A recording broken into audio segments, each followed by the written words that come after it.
dentro de um buraco desses, né? E ficou feio. Aí a gente falou, vamos brincar aqui, vamos fazer alguma coisa. Aí ele começou a filmar, aí saiu essa brincadeira aí que pegou.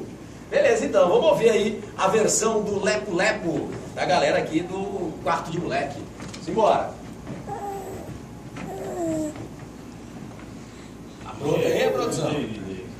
Foguinho, queria você melão chinelo, viu, Foguinho? Melão chinelo. Melão chinelo. Coreografia, coreografia.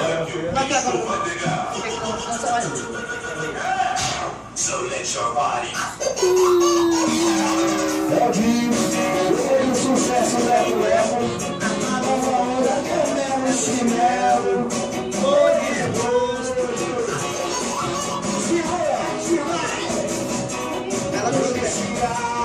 eu já não sei o que fazer. A máscara do lado, do lado. Ah, eu já não sei pra onde correr. A bola do meu carro já está tudo quebrado.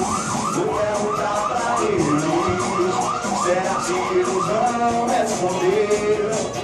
Vou falar a verdade, não tá ruim demais.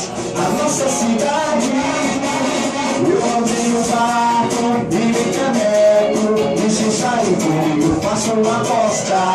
E você vai, pelo chinelo. É onde gosto quando eu saio,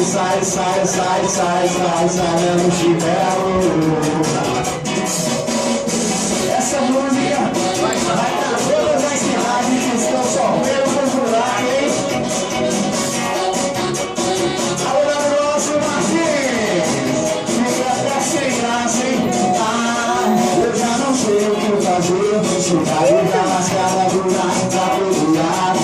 Ah, eu já não sou tão de correr. As rodas do meu carro já estão tudo quebrado. Vou perguntar pra eles, será que eles vão responder?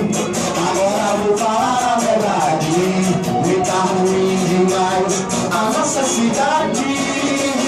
Eu não tenho barco, nem caneco, e se sair comigo eu faço uma aposta. E você vai, dar o chinelo. É onde mostro quando sai, no chinelo.